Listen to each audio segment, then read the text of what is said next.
Shalom jemaat terkasih, kita berjumpa kembali dalam Rema, Renungan Masa Advent.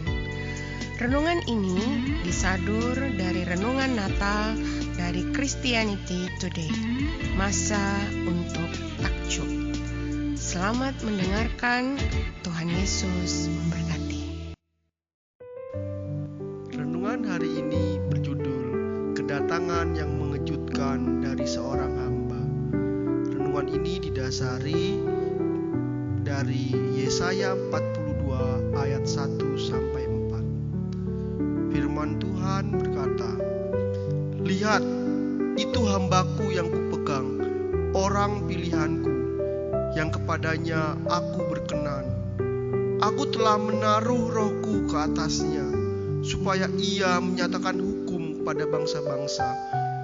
Ia tidak akan berteriak atau menyaringkan suara, atau memperdengarkan suaranya di jalan. Bulu yang patah terkulai tidak akan diputuskannya, dan sumbu yang pudar nyalanya tidak akan dipadamkannya. Tetapi dengan setia ia akan menyatakan hukum. Ia sendiri tidak akan menjadi pudar dan tidak akan patah terkulai, sampai ia menegakkan hukum di bumi. Segala pulau mengharapkan pengajarannya."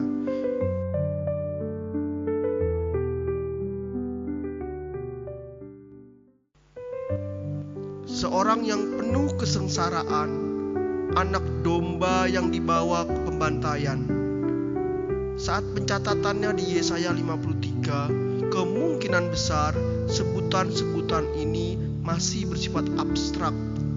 Bangsa Israel yang dibicarakan dalam kitab Yesaya akan menghadapi penghakiman, pengasingan, dan pemulihan di bawah penawanan Asyur dan invasi Babel. Bagi suatu umat yang berada di bawah tekanan, nubuat-nubuat Yesaya membantu memberikan imajinasi mesianik dan visi tentang sosok penyelamat.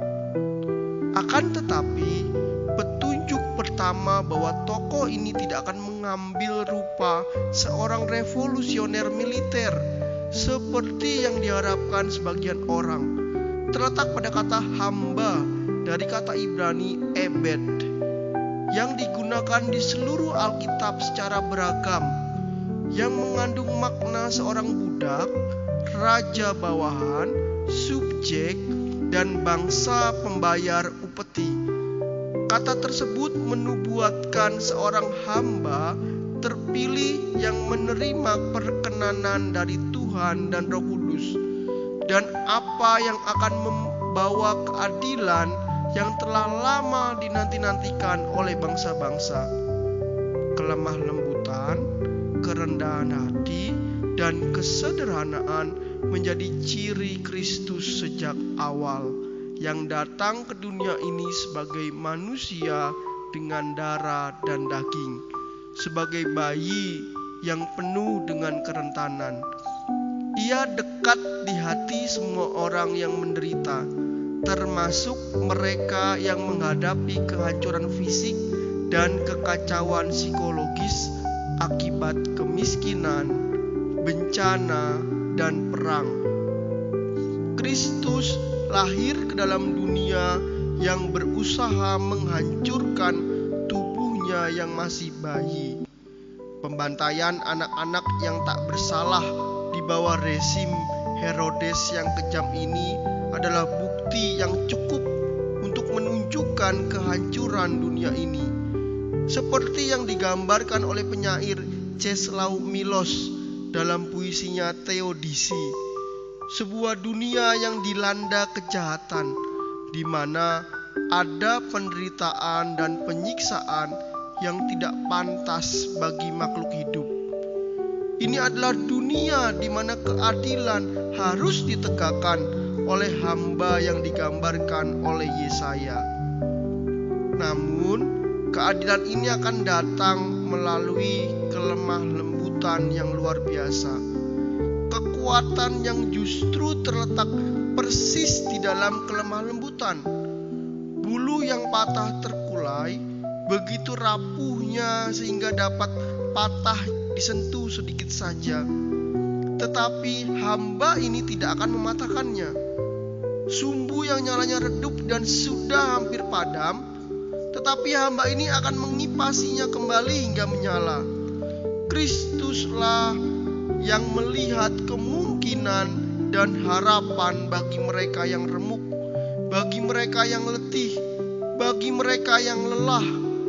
Teolog Eugene Peterson pernah menjelaskan dalam buku Eat This Book bahwa metafora adalah sebuah kata yang mengandung makna di luar fungsi penamaannya. Di luar itu memperluas dan mencerahkan pemahaman kita dan bukannya membingungkan. Metafora buluh dan sumbu membantu menjelaskan pemahaman tentang kesulitan manusia.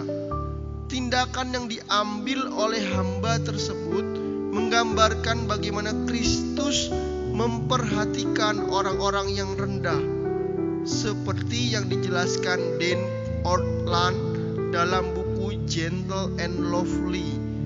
Naluri Kristus yang paling alamiah adalah bergerak ke arah dosa dan penderitaan. Inilah Mesias yang dinanti-nantikan oleh dunia di tengah keheningan Allah, yang kita peringati pada masa Advent, di mana setiap hari diliputi oleh misteri yang gelap akan penantian. Inti dari iman adalah sebuah kontradiksi. Seorang juru selamat yang dilahirkan untuk mati, seorang bayi yang keberadaannya diawali dengan kematian melalui siksaan yang paling kejam, bahkan di bawah tekanan fisik, tekanan emosional, dan tekanan mental yang tidak terlukiskan. Hamba ini tidak akan menjadi lemah atau putus asa.